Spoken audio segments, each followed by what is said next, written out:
Напомним, 1 марта 2006 года Лидия Алхоева родила четверню.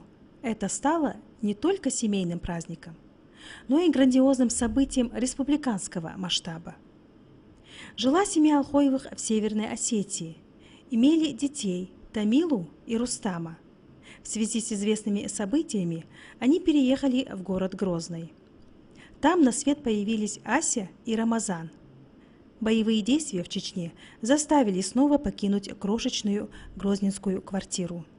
Переехали в Ингушетию и скитались по разным квартирам и домам. Рождение этих детей изменило весь уклад жизни Алхоевых. Они принесли в дом много доброго. Внимание, которое нам было оказано вот прям с первых минут, мне кажется, мы вообще не могли даже ожидать.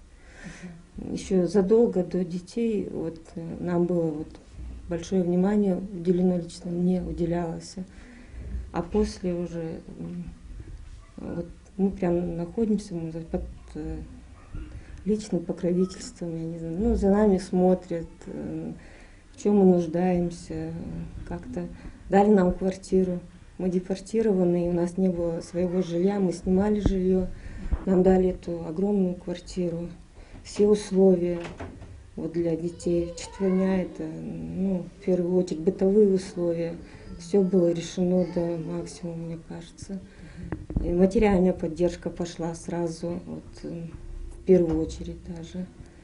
Как-то вот, ну, как-то с нами так по-доброму все происходило. И вот лично президент Мурат Магомедович Зязиков, ну, уделил нам большое внимание, уделил вот детям большое внимание. Мы очень ему за это благодарны. Несмотря на то, что семья Алхоевых испытывала материальные трудности, Лида все же мечтала снова стать матерью. И когда врачи стали прогнозировать четверню, много было эмоций и переживаний. Но Министерство здравоохранения выделило специальный реанимобиль для перевозки Лидии в научно-исследовательский институт акушерства и педиатрии города Ростова-на-Дону. Президент Республики Ингушетия Мурат Зязиков лично звонил и интересовался самочувствием Лиды. Дети появились на свет здоровыми. Через несколько дней вернулась на родину и мать, героиня с четверней.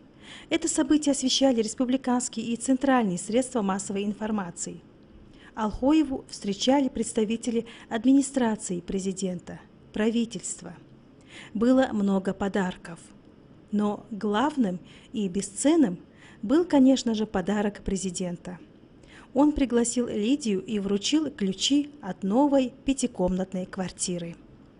Уже через несколько дней они переехали в новую квартиру и зажили спокойно, с уверенностью в завтрашнем дне.